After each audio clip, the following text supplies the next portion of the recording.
and welcome to this episode of Battling with Business with me, Chris Kitchener. And me, Gareth Tennant. In this podcast, and hopefully if you've been listening for a while, you'll probably know this by now, but this is for people who haven't listened to the podcast. In this podcast, we explore ideas and concepts around teams and teamwork, leaders and leadership, and all things in between. It's a discussion between a former Royal Marines officer and a product manager from the world of business, comparing and contrasting our experiences as we attempt to work out what makes teams, leaders, and businesses tick. And today, it's another one of these episodes where something struck me while I was at work, and I thought this could be an interesting topic. And the topic is that of focus. It seems to be this elusive but crucial idea. Everyone loves to shout focus. We need to focus. And at that point, everyone looks around the room and says, well, I'd better focus. And I don't think we've ever really talked about what focus means, how you do it. And for me, focus, I mean, I'm being a bit unfair. I think many of us do know what it means to focus and have our own methods of doing it. But the bit that I want to get onto later is focus is great when you've got time and space, but the time you probably most need it is when things are going wrong. It's definitely one of those subjects, that, a bit like resilience, and we've looked at that before, that everybody sort of has a sense of what it is and what it means, but it's quite a broad term.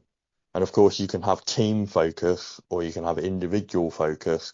And it's definitely something that within the self-help and sort of personal development space is quite prominent, but it's also quite an important aspect of team dynamics.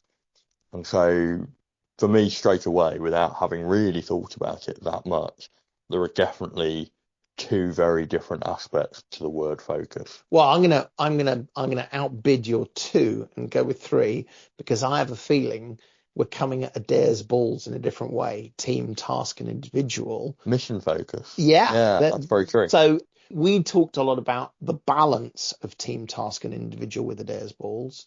But actually, I wonder whether this sort of you sort of come at it a slightly different angle, and what you mean is how do you focus on those different things as well? Yeah, definitely. So I think I was thinking very much about personal focus, the individual. How do I organize my life better? All of that self-help kind of stuff. And how do I focus on what matters and progress? And then, of course, you can do that to attain strategic goals as a team. So how does the organization focus on what matters and get after the objectives that they've set? But then I think you're right. There's then looking at how does an organization achieve something, complete a mission in the shorter term, and that's subtly different to the strategic focus. It's funny, before we do these episodes, sometimes we come into them very clear what we want to talk about. Other times we, write some notes to get us started. You've already sort of tipped me off where I was going on this, on the basis that statement about how does a business focus, the individual and the team and the task, but just that statement of how does a business focus. And you've got businesses like Amazon, you've got businesses like Apple and Google.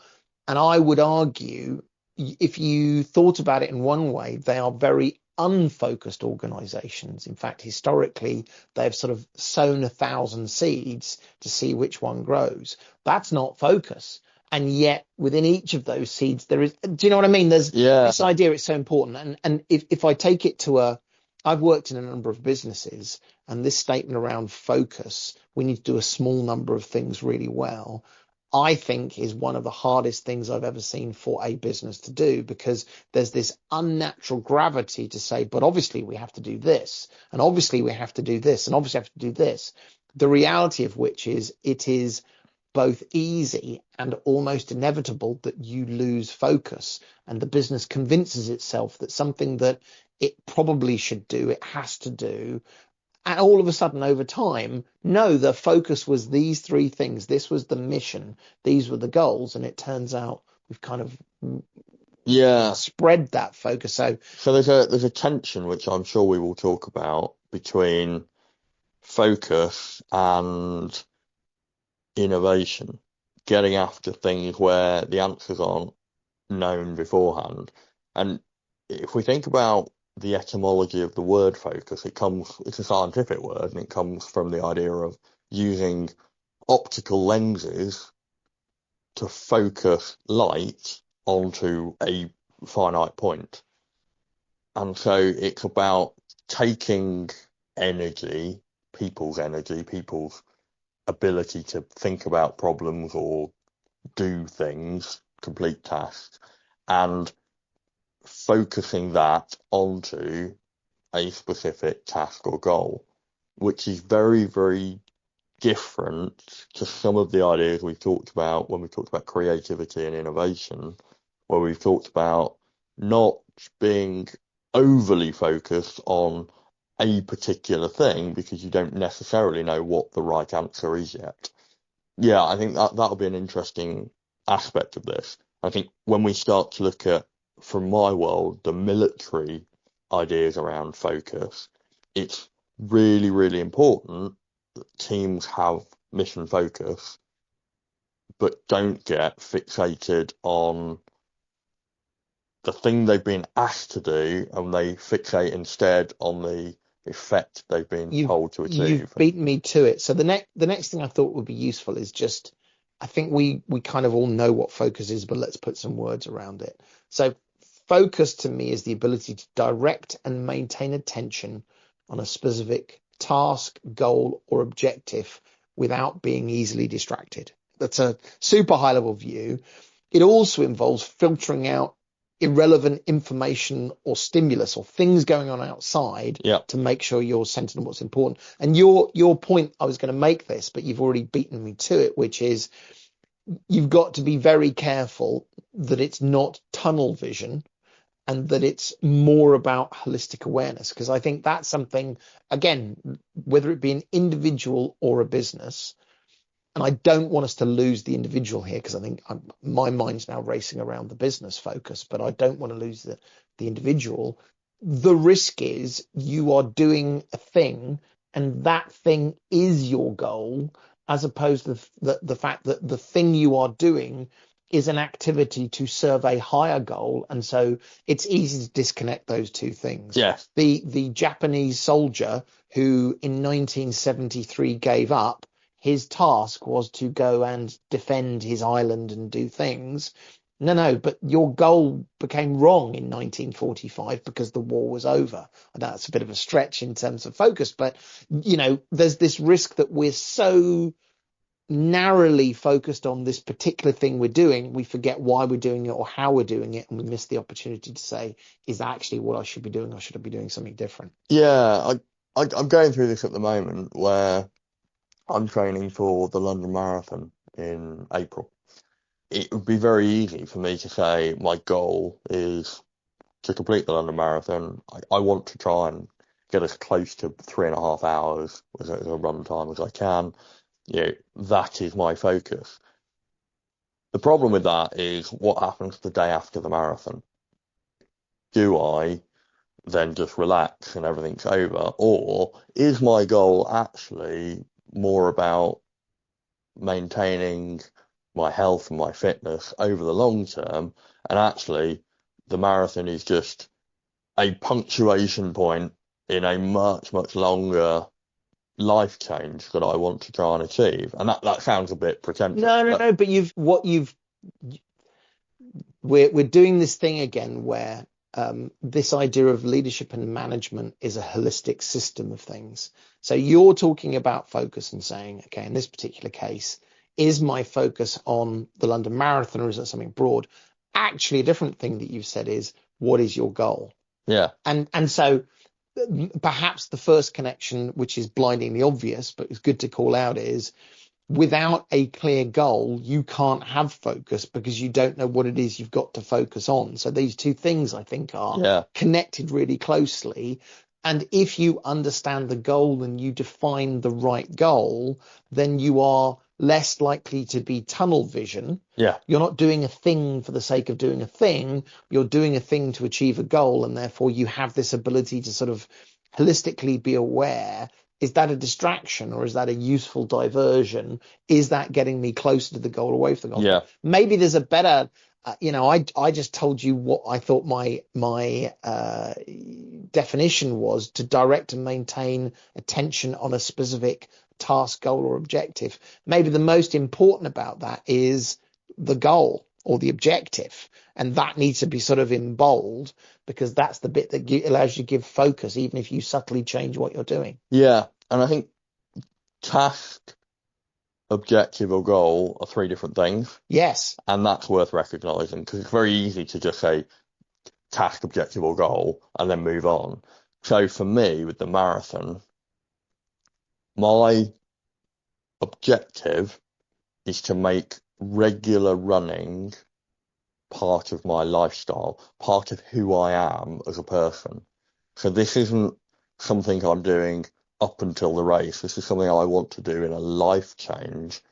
I say change. I run regularly anyway, but I just want to continue that. And I'm using the marathon as part of the process of reinforcing that.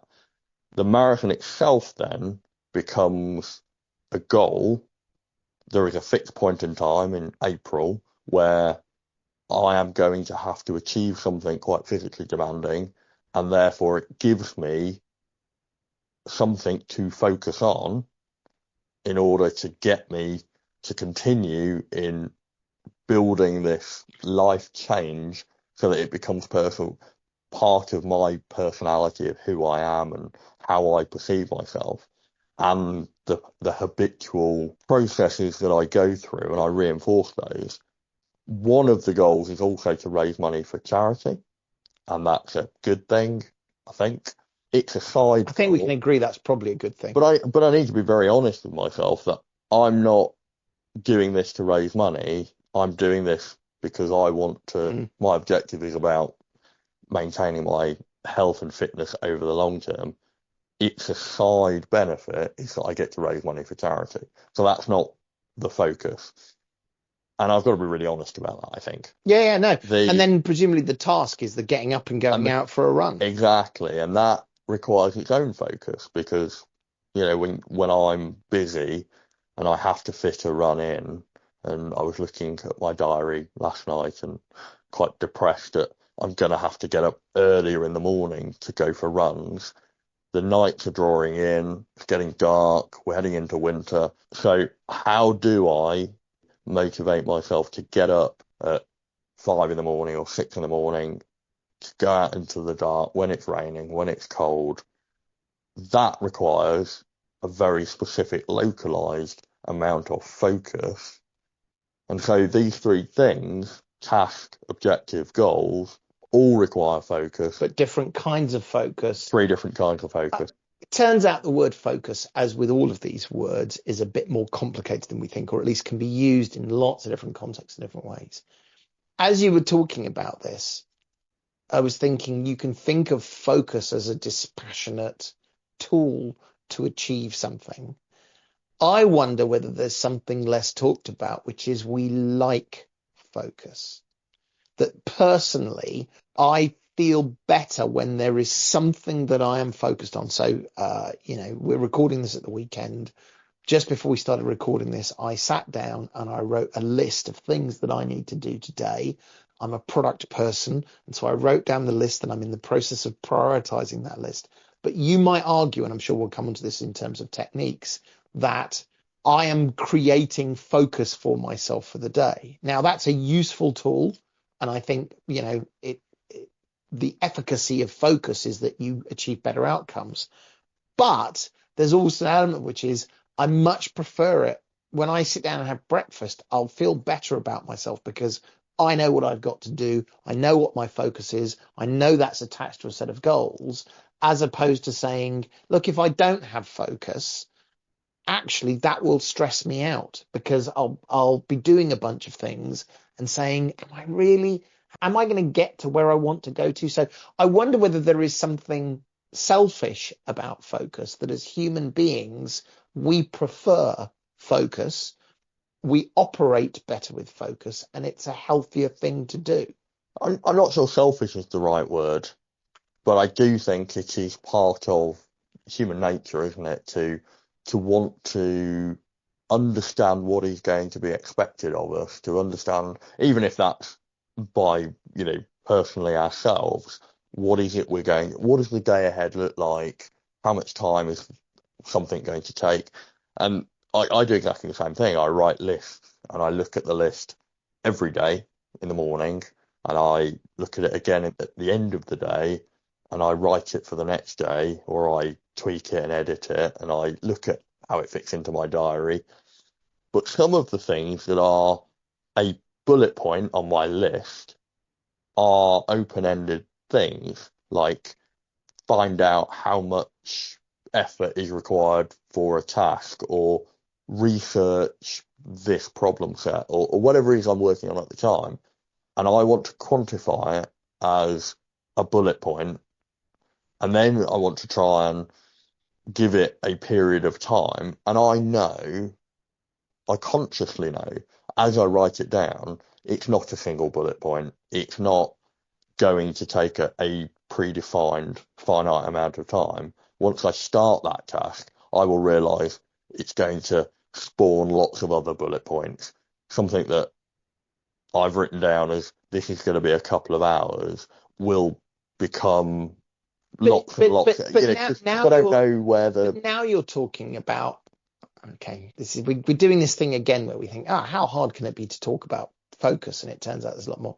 You're using it as a mechanism to drive through a problem. Yeah. So the way you were describing it almost is that my list making is somehow a poor effort because it's not quite. I flip it on the other on its head and say, actually, the focus you are bringing is the way you are going to solve the problem. Yes. Okay, Yeah. I've written one bullet point, but actually it's 5 bullet points, and I write the 5 bullet points down because that allows me to focus on what I've got to do. But actually, maybe you're describing problem solving. Yeah, I think it is a form of problem solving, and I think what it does, or it's the beginning of problem solving. Beginning. It's not the problem solving itself. It's no. So writing the single bullet point doesn't suddenly spur me into realizing it's 5.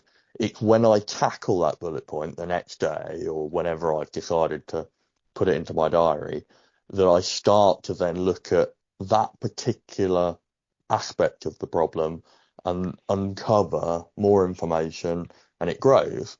And then you go through this process of unpacking the problem. As you say, it's a problem solving technique. What I'm interested in this conversation is some of those problems I'm trying to close it down. I'm trying to focus down into what is the thing that's going to get me to complete the task. And some of this is about discovery. And therefore I'm opening it up to say, what more information do I need to understand this problem space?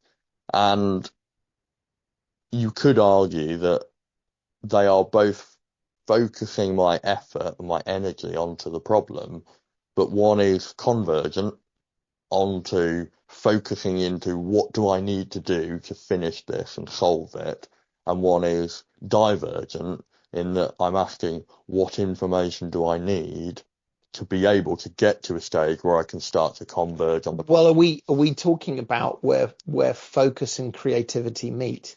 Because this is something which, I think so. This is something which is always interesting when I used to speak to designers, and you would talk about a piece of work you wanted a designer to do, and the terrible mistake that people make when they talk to designers is say, how long will it take you to come up with this design? Yes. And I suspect if there are any designers or design sort of centered people listening to this, they will be banging their head on the table right now saying, I hate that, because the point is I can't predict how long this will take. It could be I get an idea in the first minute. It could be I get an idea 7 days down the line, and I can't predict that because it is creativity.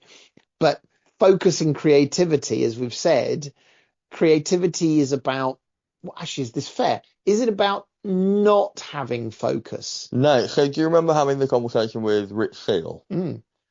And he made the point that quite often it's much harder for a creative to come up with ideas if you give them a blank canvas. Whereas if you give them a start point, if you give them some constraints and say, within the constraints of this problem, you need to be doing something that's blue and it's got to fit on an A4 page, and then those constraints allow more creativity. And I thought that was a really interesting point that he made. Whereas if you just say, here's a blank canvas, Go do something amazing. That can be really good. So what you're effectively doing there is providing a focus point or points to then diverge away from test, play with. Focus seems to be and we're sort of zooming into a particular, but is focus enabling you to create a place to start from? When it comes to the problem solving, when it comes to creativity, focus in that context is about, okay, there could be a million options. Focus is about, as you say, converging and coming up with a small number of options that allow me to tackle the problem. So I think there are lots of different definitions and use of the word focus, but is focus literally a place that gets me to the place where I can start solving a small number of specific problems? Potentially. I think a really important word that comes hand in hand with focus is prioritization. What we're effectively talking about at the moment is prioritizing resource, time, energy, money, people's effort, all of these things, prioritized against the task, the objectives, the goals. And I think from my experience in the military, I spent a bit of time trying to solve intelligence gaps using surveillance and reconnaissance capabilities.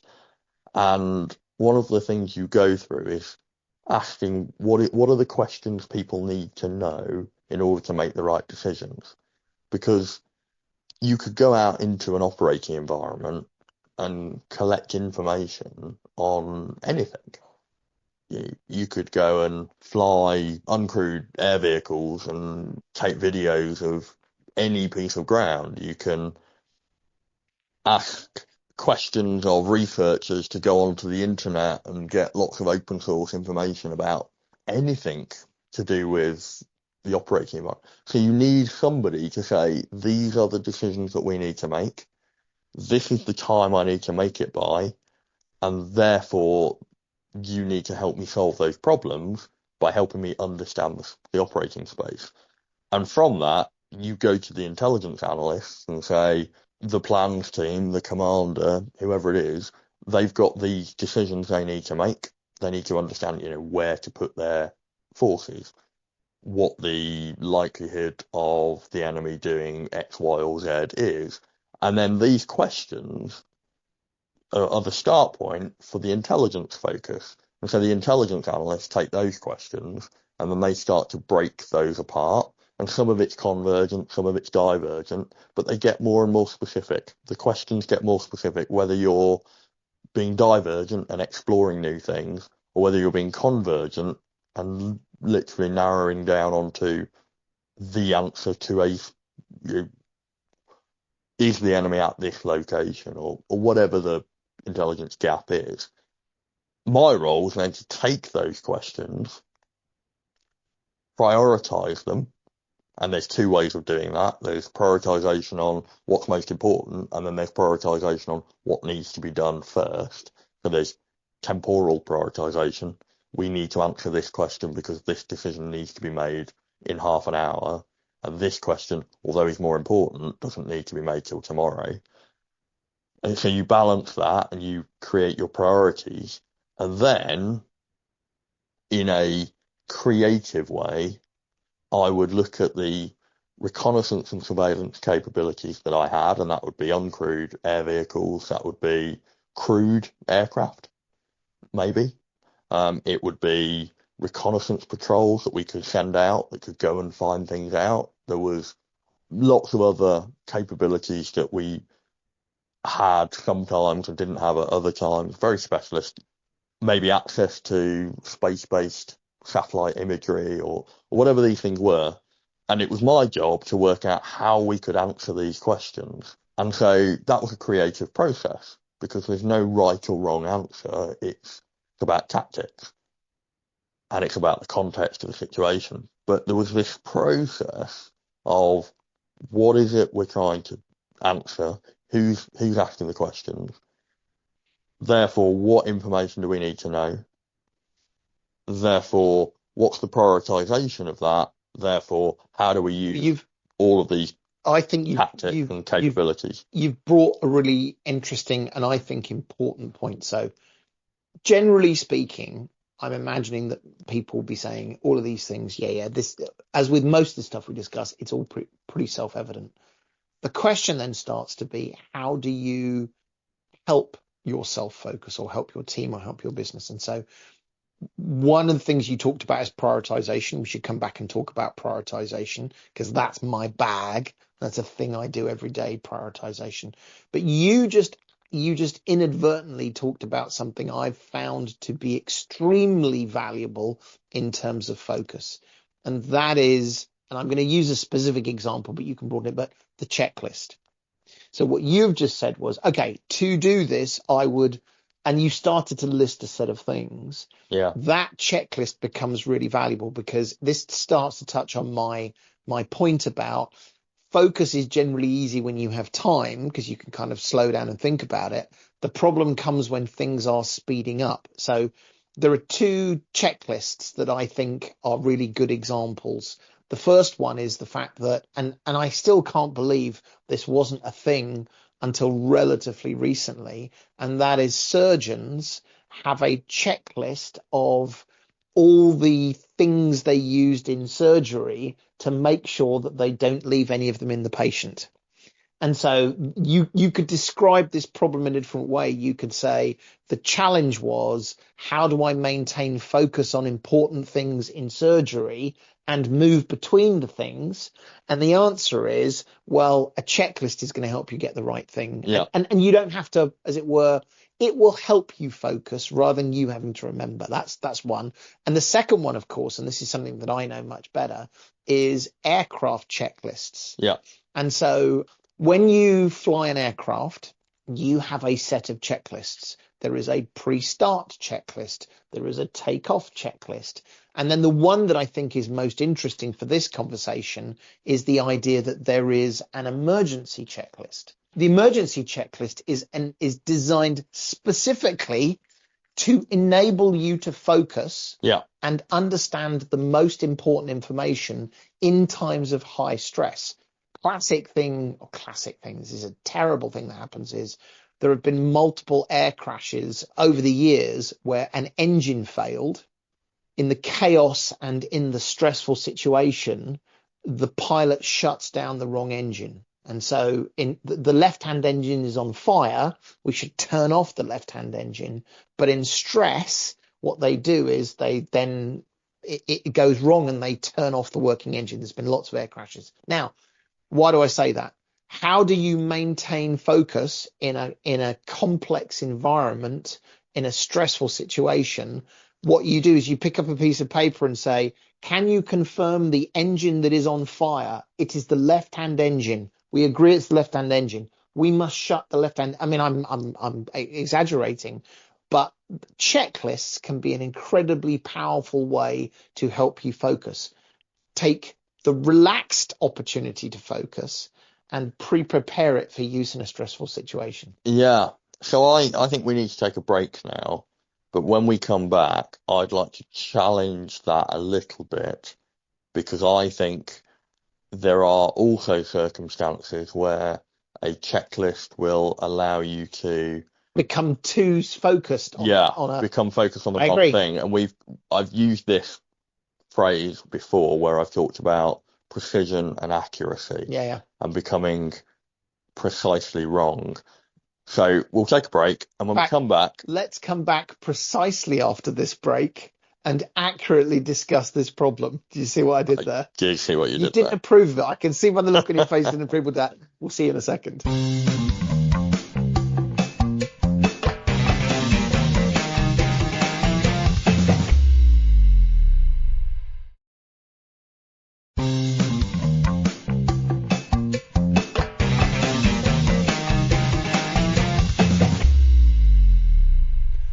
Okay, we're back off the break. So your your point, I've just talked about how the fact that a good checklist Yeah. can be used to maintain focus in a difficult situation. Yeah, I think your absolutely. point was, yes, it can, but also it can be dangerous. Yeah. So the two examples you gave, one was the surgeon's checklist of these are all the tools that we've used during the surgery. Have we accounted for them all?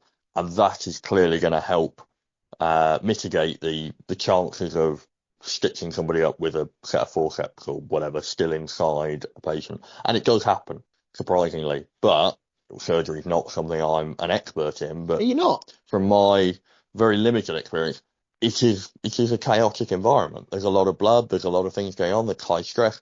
It's not that surprising that things might get missed. So having that checklist is very, very useful as a very simple tool for just double checking. The other example you gave was Emergency an treatment. emergency, yeah, in an aircraft when something goes wrong, and it's just to stop that instinctive reaction to do something, and that you do the wrong thing that creates catastrophic failure. You turn the wrong engine off.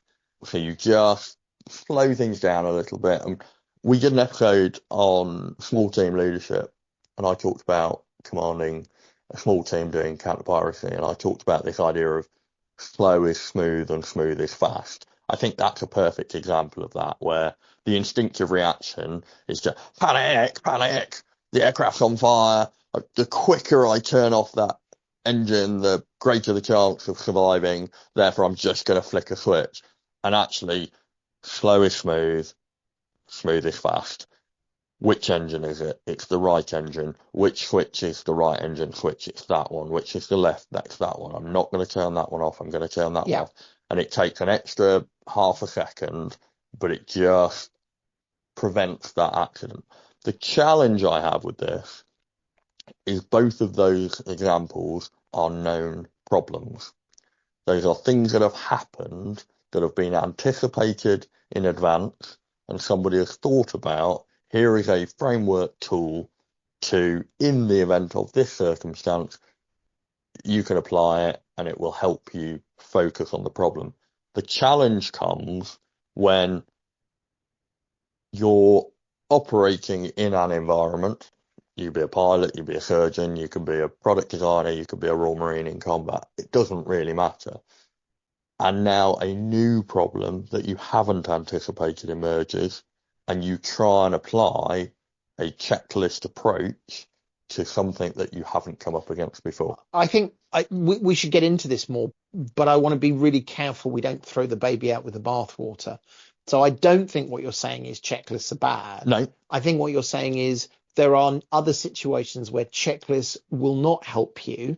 And by the way, just before you think I'm saying I'm the checklist king, by the way, checklists can also be used to make things worse. So just as there are people who have been saved because the pilot knew which engine to shut off because he ran the checklist, there are other aircraft that have fallen out of the sky because they followed the checklist, and the checklist didn't take into account New information. Yeah. which, and so people have sort of said, well, the checklist tells me I should do this, Yeah. and it turns out that action is thing. But the important thing here is this is sort of a higher level thing, which is process is never going to save you. No. Checklists are never going to save you. Checklists are going to help you make better decisions. So in that particular case, the pilot that has the checklist should say, the left engine is on fire. Shall I turn off the left engine? If you literally slavishly did that, you might say, oh, hang on, it's not the left engine that's on fire. There's smoke coming out of the left engine, but it's not on fire. Actually, it's the right engine that's a problem. You still need to apply common sense to these things. So that to me is really important, which is what we're really talking about are what are tools to help you focus rather than what are the tools that do the focusing for you. There are no tools that will do the focusing for you. These are things to help you get better. So I think I suspect where you're going to go now is you're going to say, there might not be a checklist for a new and novel situation, I am in a building and there's an explosion. There's no checklist for what do I do now, but are there frameworks rather than a checklist, which are, again, what's the tool that helps you focus? In fact, Yeah. really, I realize this now. The topic of this episode is less about exciting things about what focus is. It's more about what are the tools and techniques that enable us in radically different situations, whether it's task, team, individual, whether it's business, whether it be emergencies. What are the tools we have available or the techniques that help us focus rather than focus for us? So I think the important thing we got to when we were talking about whether a checklist would be helpful or a distraction was the idea of new information. So if the problem is a closed problem, if you have seen this problem before and you know what the response is, then a checklist allows focus in that it allows you to filter out all of the noise of everything else that's going on and all of the distraction and irrelevant information to focus on the decisions that need to be made in the right order. Where you've got a problem that requires external new information, the challenge becomes about filtering the noise and yet not filtering out the new information that is required to make the right decision. And that's where you need more than a checklist. What you need there is a very, very clear set of priorities and a very, very clear direction on what the end result that you're trying to get after is. So we talked about prioritization. We said we were going to come back to it. This is really important.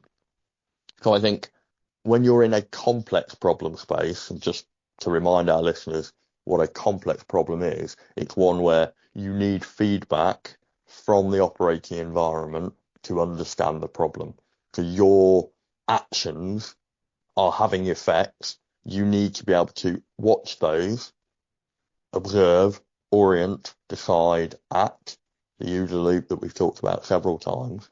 That needs to feed back into your decision-making process so that you can update your operating system, so you can make more sense of what is happening and what your impact on that is, and therefore start to make adjustments to the decisions that you make.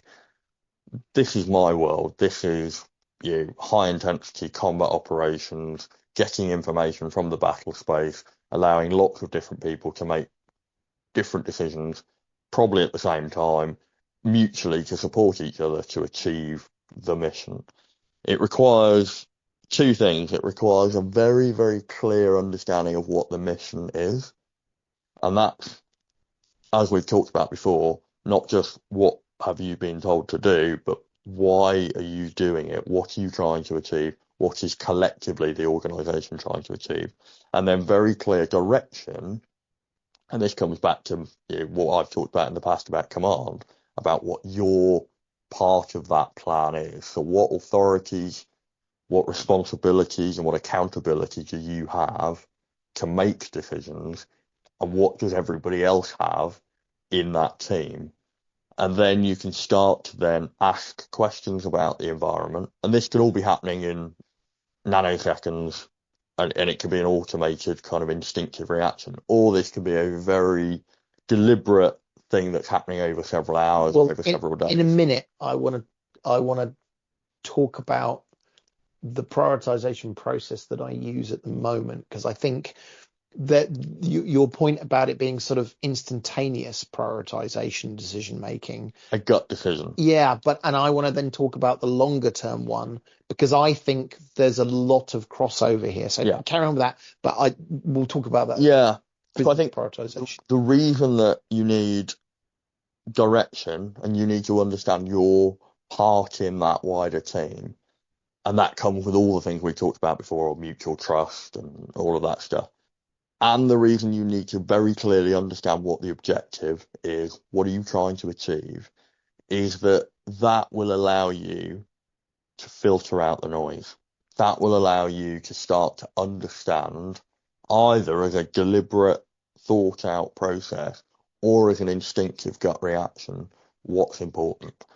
And that will be dependent on time and experience and all of those things. But where you've got new information that has to be brought into the system, there is a risk of two things. One, you get the wrong information, or two, you get too much information, you end up with decision paralysis. And that's the idea that you've got lots and lots of things happening and you don't know which bits to focus on. And so having very, very clear direction, having a very clear understanding of the effect you're trying to achieve is part of the framework, the tools to be able to focus on what matters. So when there's a firefight, you come under contact, the enemy is shooting at you, you get the supersonic crack of bullets. That's when you know they're close. When you hear them crack next to you, it happens very, very quickly. And one of the things that I think a lot of people watching TV movies or films or whatever misunderstand about a firefight is it takes several minutes often to know where that's coming from. And one of the first things you have to do is physically just instinctively respond. So you hit the deck, you get into cover, you move, because you are now being targeted. Then you have to very quickly make sense of the situation and work out where that fire is coming from and what you're going to do collectively as a team to respond to that, which is often suppress that fire with a heavier weight of fire back at the enemy than they're firing at you. Because if you can do that, they have to get into cover, and suddenly you're in a position where you can go from being fired at to you're now suppressing the enemy. Now you have the advantage. Now you can move on to the next stage, which is how do I withdraw from contact or assault through? See, it's interesting. We're the checklist concept, I think, is a symptom of the way to do this. What you've said is, in a firefight, we need to have focus. We can't just run around and get shot at. You need to know what information is important. Well, I agreed. And what you've got is you've got a framework that bad example, is the equivalent of this emergency checklist on an aircraft. Yeah. But albeit without a piece of paper. But you practice that as well. The practice allows you to then, an experience allows you to better focus in situations. I want to flip into now my business world, because I think I'm going to describe a much slower, larger scale example. But I think it's really interesting because I suspect they are the same thing, the same principles, but just done in a different way. So here's my challenge. My challenge in any product organization is, what capabilities should we build into the product? And depending on which organization you go to, there's sometimes you arrive and there's a very clear idea of what we've got to build. In other cases, there isn't. The challenge that I've come across in the past is this, which is, we know there are many things that we should build. I'm going to pick a number, 50 things.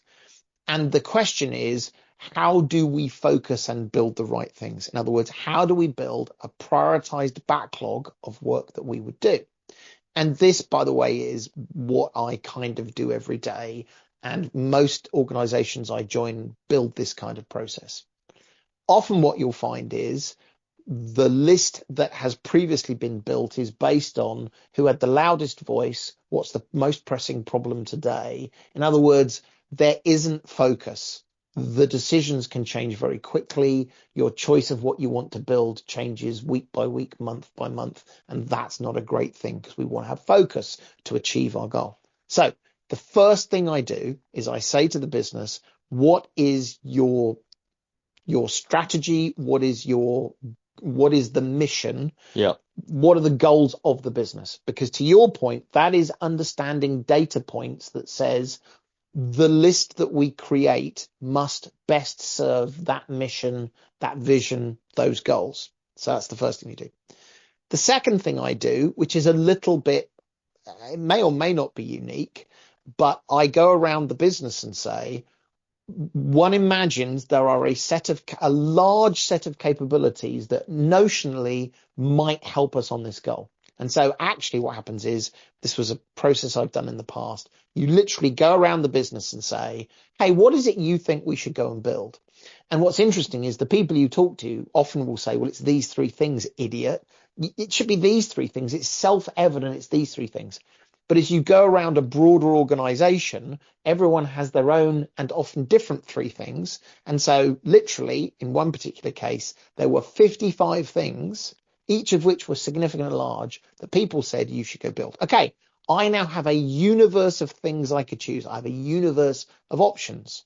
The next thing for me to do is to say, how do I help people stop thinking about the thing they care about the most for themselves? Not because they're bad people, but because, well, I work in this part of the business, and if you built this, it would help me.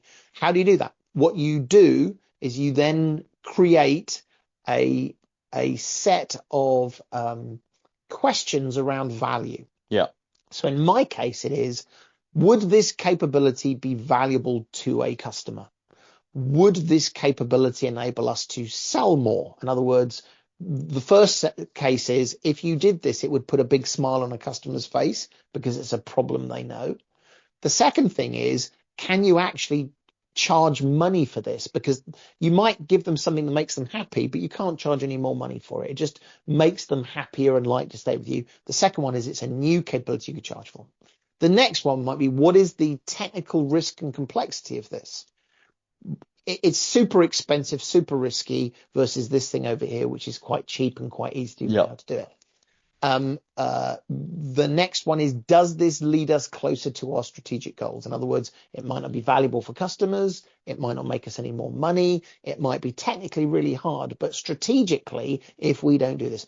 Now, there's lots of sort of criteria here, but the value here is, well, what often I've seen in other businesses, they put all of this in a spreadsheet, they list all the features, they score each of these, and then the spreadsheet tells you which feature you should build. I do not subscribe to this, and I've been in businesses where I've been very angry and say, this is a terrible way to do things. But what I then do is, we have all these items you could choose from, and with a group of people that represent different functions, we say, let's talk through the value of each of these and score them. In fact, I'd get people to score, like customer value 1 to 3. The score isn't important. The conversation about a common understood set of value drivers is. So now all of a sudden we're talking about the same thing. And the engineer, someone who doesn't care about cost and complexity, now has to think about cost and complexity. And the engineer who says, you don't understand how hard that is to do, says, oh, but I understand how that's going to make a customer happy. So you do all of that, and then you literally, and I could even point to you where they're in the house, make cards, and we go through and we stick them on the wall and we prioritize them. And we say, given what we have discussed, is this thing more important than that thing? And what you do is you take a very large number of possibilities, and because you have a common language of value, a common language of why you might do something, as well as understanding the mission, the goals, and the vision, and then you literally go, is this thing more important than that thing? And you build your 1 to 10 list. And that, as a process, as a framework, and you could do variations, is about how do you get focus. And then the final piece, sorry, I know this has been a long ramble, but this is my life, and this is so important because so many companies I know don't have that focus. The final thing then is a framework that says we will revisit that list every month. We will bring new things. We will do exactly the same process of, we'll have the conversation about value. And then we'll say, does this go in the top 10 and where does it go? And if you do that, you have this sort of framework by which you can regularly receive new information, because this was your point earlier. You can receive new information, but you have a framework by which you can deal with it. Now, all of that, hopefully, by the way, anyone who tries to build a backlog, of a prioritized backlog, just go do that. And if you do that well, that will get you 90% of there. But the reason why I brought this up was you started talking about a firefight. I think these processes, while one is a bit more kinetic and dangerous, one is fractions of a second and or over a few minutes, and one is over many months. Actually, they're the same thing. I think they're definitely very similar. And what I think really important to bring all this to a close is that it's recognizing the the the requirement to prioritize when at every stage there is the opportunity to expand to more questions, to look at new things. And it's about knowing where you need to ask questions and where you need to answer questions. So it's that convergence and that divergence. The way that we do that in split second firefight, where it's very much a gut reaction, you don't have time to sit and analyze the problem and work out your checklist. And is drills. We rehearse, Yeah. have muscle memory, so we know exactly how to respond when you first hear the crack of bullets. So every soldier will be consciously thinking about what happens if I come under contact. But when they do, it will be a gut response, and they will dash down, call, strike, observe, fire. But I think that's really similar to what we do, because the drills are you do it month after month after month, and now everyone gets it. But I think what's interesting is that on top of that, you then have the things that you consciously think about. So the moment you've got yourself into a point of physical safety, you've got yourself into cover, you're now thinking about, where is the enemy? Where are those shots coming from? Where are all the rest of my team? Because they've all just dashed down into cover. So where is everybody else in relation to me? What are the opportunities I have? Where are potential civilians in the area? What indirect fires could I call on? Do I have mortars? Do I have artillery? Do I have air support? Or is this something I'm going to have to get out of myself? Am I going to withdraw from this firefight? Is this a fighting withdrawal? Or are we going to assault through the position?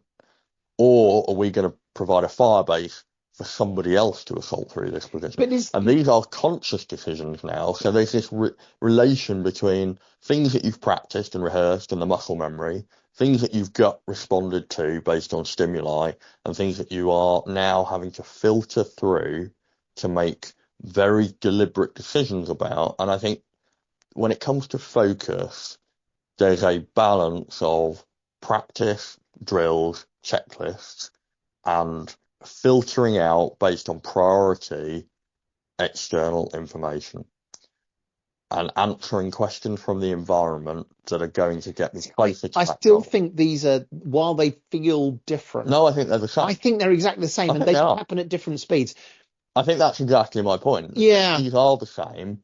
It's just one happens in seconds and minutes, and one happens in days and weeks. Exactly. And it's the same process. It's interesting. So focus is not about something you magically do on your own. I think it really is this process. Let's finish now, but I think this is worth us carrying on, because I think something we haven't tackled is all of that is great until there's too much information. And what do you do when there's too much information, and when you get overload? So I wonder whether this is a classic we come back and do part 2 at some point, because I think there's more to talk about. What happens when the focus goes? How do you recover that focus? How do you manage an overload of information, which almost floods you with so much that even the processes you've got aren't there? So, okay. Well, that was, it's another one of those, I'm going to have to think about this for the rest of the day, but really useful. And again, we need to get someone from the medical world, because I think there's another example of lots of information, lots of noise going on. And I wonder whether it's similar to the military world as well. Okay. Thank you for that, Gareth. That was really interesting. And you continue to remind me that I don't have the best stories. I can't say when that bullet crack goes off at the beginning of the sprint or at the end of the sprint. I'm going to have to work on that.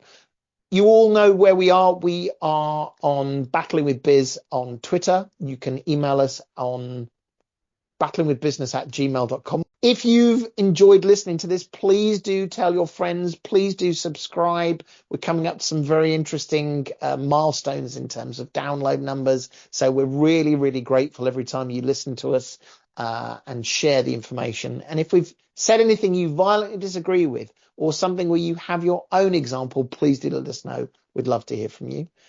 But beyond that, thank you for joining us on Battling with Business, and we'll speak to you again very, very soon. Thanks very much. Bye bye.